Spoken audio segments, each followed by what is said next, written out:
What's up, YouTube family? It's your boy Chris. I'm back again with another video. While you all are here, go ahead and hit that subscribe button down below, as well as ring that bell so that way whenever I drop a video, you all get the notifications. And if you love listening to podcasts or just like listening to the podcast, go ahead and tune in to Drop Balls Podcast. I will be dropping an episode this Tuesday. It is available on every major podcast platform: Spotify, Google Podcasts, Apple Podcasts, Amazon Music, Amazon Audible, all of the above. So go ahead and tune in. I'm dropping that fire this Tuesday, that good crack that'll make you come back. So be sure to tune in. Now, today I'm going to talk about the New York Jets. I gave you all a video the other day about the New York Giants and what that signing for Kenny Galladay does to that offense. Now, today I'm going to talk about the New York Jets and some of the moves they've made this offseason, from the new coaching hire to, players they've picked up and all of that. And also what they can do in the draft that will help their team moving forward. Now, don't mind the nappy hair. Matter of fact, I'm going to do this. Go ahead and put this on so y'all can just ignore the hair. But and yes, I am a Yankees fan. Got some baseball content coming up soon once the season starts. But let's get into this about the New York Jets. So to me, the New York Jets were probably one of the most intriguing teams this offseason just because of the draft capital they had, as well as all of the money, the salary cap they had this offseason as well. So, the Jets hired Robert Saleh from the San Francisco 49ers. He was the defensive coordinator. They hired him to be the new head coach. And to me, that was probably one of the best jobs that somebody could take this offseason, besides the Jacksonville Jaguars, because the Jacksonville Jaguars had a lot of cap space as well. But the New York Jets were kind of like the best team that you could take this offseason for a head coaching job. And so with Robert Saleh, what he went ahead and did is he hired one of his friends, someone he met while they were coaching here in Seattle for the Seahawks under Pete Carroll, and his Jeff Ulbrich. And so they're both defensive guys, and they met each other here in Seattle, Washington, coaching, like I said, under Pete Carroll. So now what that does, that turns the Jets from, the Adam Gase era to now it's a defensive-minded team. And, I still think they're going to make some noise on offense, but I think their biggest focus is going to be on defense. And now what we know about Robert Saleh and what we know about Jeff Ulbrich, I think I'm saying that correctly, is that they run a 4-3. They run the similar style defense as they do up here for the Seahawks. They learned under Pete Carroll that 4-3, cover 3. And that's why Richard Sherman, when he went to San Francisco, he was able to fit in so well just because he's used to that defensive scheme. And now what this does, turning from a 3-4 to a 4-3, this is big for players like Quinnen Williams and C.J. Mosley. Now, both of them went to the University of Alabama, and if you know anything about the University of Alabama, they run a 4-3 scheme. So now C.J. Mosley, since he's been in the league, he hasn't ran a 4-3 since. He's been in a 3-4 with the Ravens and in a 3-4 with the Jets. Now, this puts him back in his natural habitat from when he was playing at Alabama, where his skills can really come to fruition. He's been a hell of a player in the years that he's been in the league already. I believe he's been in like 4 or 5 years, but he's been it's probably more than that. But he's been a hell of a player since he's been in the league, all pro, all of that. But this puts him back in his natural position. And, what we know about C.J. Mosley, he's a great tackler. He's great at gap responsibility, and he reacts very well to the plays that are being ran. Like he has great reaction when it comes to reading the offense and knowing where he needs to be to either make the tackle or get the stop, or even if he's playing back in coverage. And so as far as Quinnen Williams, what that does for him is now he's allowed to go back to his natural habitat of when he ran a 4-3 at the University of Alabama, and he was mostly the defensive tackle. But with his athleticism and his size and everything, he can move around on the line. If you kind of think of like Aaron Donald, how he just moves around on the defensive line to find the best, to get the best matchups for him. Whether, to get back to the quarterback. That's what I think of with Quinnen Williams going to a 4-3 defense now. That allows him to be able to do that. And now what the Jets need to do, they need to add more depth at corner. Yes, they run a cover 3, but that'll change with offensive schemes every week. So like, depending on what offense they're playing every week, they'll probably change their schemes and put certain corners and safeties in position. Now they did go get I believe what is his name? LaMarcus Joyner, I believe that's his name, from the Las Vegas Raiders. They did add him to the team as a free safety. They added, I forget the dude's name, but he came from the New Orleans Saints. I don't think he really played that much, but they added him to the roster. As a matter of fact, let me see, because I want to make sure I get these names right, because y'all know me, y'all know I be on my stuff. I be making sure I get all the stats and everything right, and it's hard to remember everything because it's just the way it is. But anyway, I'll find that name and then I'll let you all know. I think it's Hardy. I think that's his last name is Hardy. But they add him at the cornerback position. And so like I said, with CJ Mosley and Quinnen Williams, it helps them out a lot because they're going back to their natural habitat. They're going back to their natural positions. When you look at CJ Mosley, you got to think Fred Warner and Bobby Wagner. The way that how they play, or the schemes that they play in, and what they do in those schemes, that's what you're going to be looking forward to from CJ Mosley. That's what he's going to have to bring to the table in that defensive scheme. And now they did add Gerard Davis from the Detroit Lions, who, when he was at Florida, I believe 2016-17 season, he played in a 4-3 defense. That was before the new head coaching staff the new coaching staff came in and changed Florida defense to the 3-4. But he played in a 4-3 defense, but then he played in a 3-4 defense when he got to the Detroit Lions. And so now he's back in his natural habitat as well. And with that, another thing they can do, they can bring him in for CJ Mosley when CJ Mosley needs a break and stuff like that. So, I mean, they're putting together this linebacking core, especially the middle linebacker, the Mike backer. So they're putting that together, and it's looking pretty good at the inside linebacker position.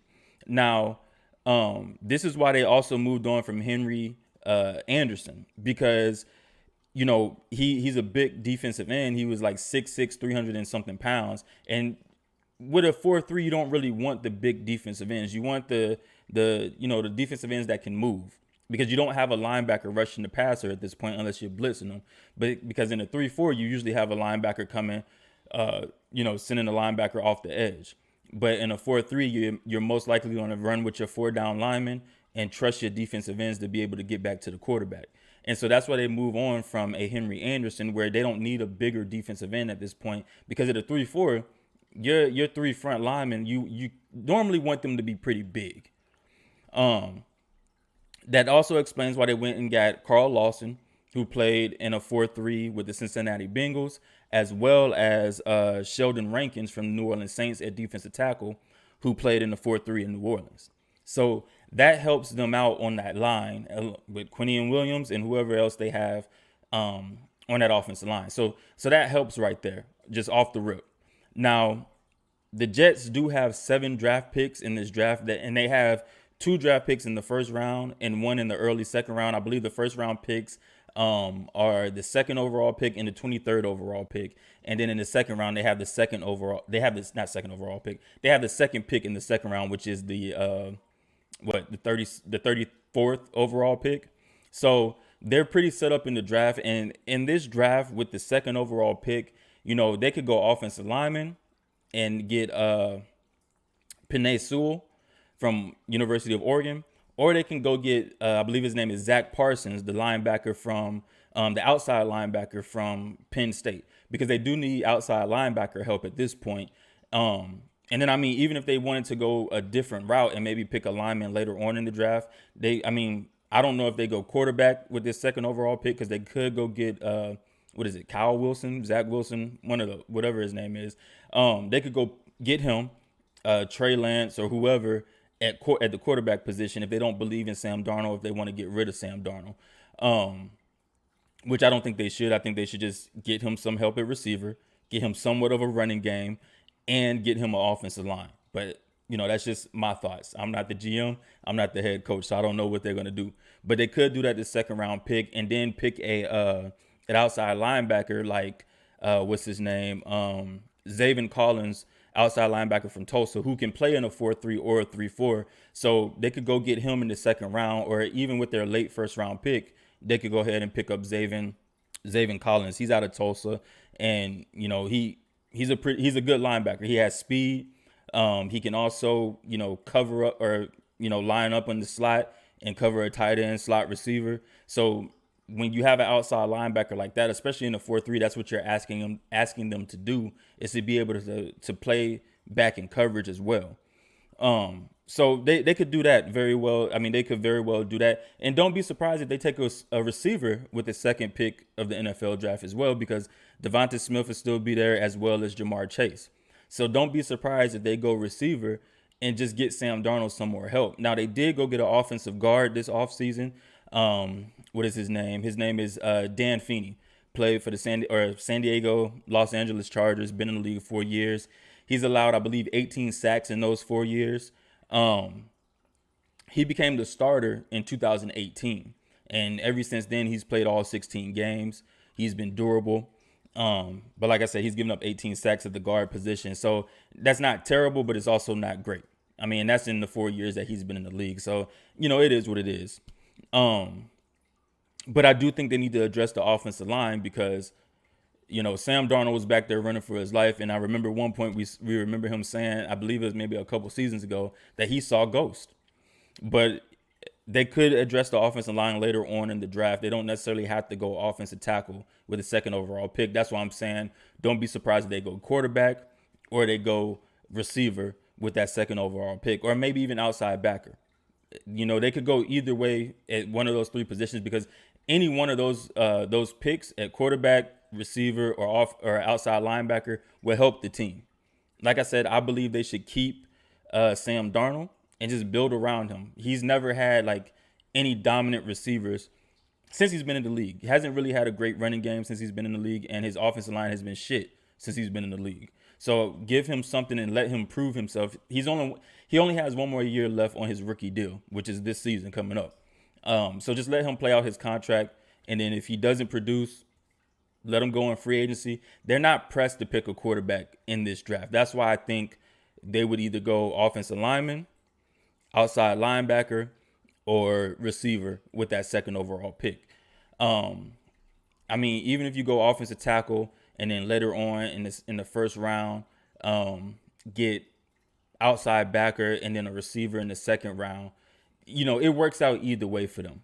So, I mean, I think that's what they do in the draft. I think those are their first three picks. It'll be outside backer, receiver, not in any particular order, but outside linebacker, receiver, offensive lineman. I think that's what they do in the draft with their first three picks, and we'll see what happens.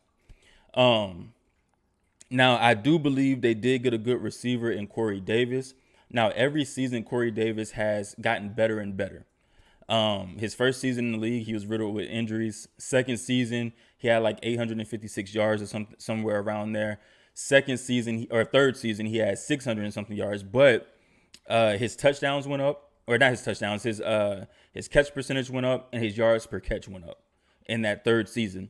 And now in his fourth season, contract year, he had the best season of his career, where we saw his yards per catch go up, we saw his catch percentage go up, and we also saw his yards go up. He had 984 yards this season, and he signed with the Jets. Now that gives the Jets a big 6'3" receiver, as well as another 6'3" receiver on the other side in Denzel Mims. So now you have Corey Davis at 6'3", you have Denzel Mims at 6'3". Both of them dudes can catch the ball and get upfield. They can both break tackles, make you miss. And then you have Jamison Crowder at slot, which I think they should probably go get Devonta Smith or Jamar Chase and put either one of them at slot. Both of them about 6'1". Put both of them at slot. Very good receivers, solid receivers. Jamar Chase, LSU. Devonta Smith, Heisman winner out of Alabama. Had his way in the championship game against Ohio State. So I think they can go get either one of them, and I think they should. That gives Sam Darnold a little bit more help at the receiver position. But I like what they've done so far this offseason and free agency. You can tell they're changing direction with that team, and Robert Saleh is going to have them going in the right direction. The defense, I don't know if it's going to be a top 10 defense next season, but look, for a couple seasons, they might work their way into that top 10. Now, Saleh has only had one top 10 defense with the San Francisco 49ers, and that was the year they went to the Super Bowl. I believe that was Jimmy Garoppolo's third year with them. So, or it might have been his second year. I don't remember. But the year they went to the Super Bowl, they had a top 10 defense. They haven't, last year they were top, not top 3, top 10. But last year they were top 10, and I think points per game, but they gave up a lot of yards last year. So we look forward to seeing the Jets going in a new direction, getting that defense back rolling, and getting them in that top 10 conversation for defenses in the NFL. And that offense, I think, will click. I think he'll end up getting that offense correct, getting that offense right. They're probably going to address a lot of offensive players in this draft. Like I said, they have I think it was 7 picks. So they're going to address that this draft. Let me know what you all think about the New York Jets. Let me know what you think about their direction they're heading in. I have high hopes for Robert Saleh. I'm cheering for him. And, I hope he does well with New York. Hope they keep Sam Darnold and let him grow. But we'll see what happens. But, yeah, let me know in the comments. Like, share, subscribe, comment, all of the above. Let me know what y'all think. Let me know what y'all think y'all favorite team should address in this draft or as the offseason continues. But until next time, be sure to tune in on Tuesday. Until next time, peace.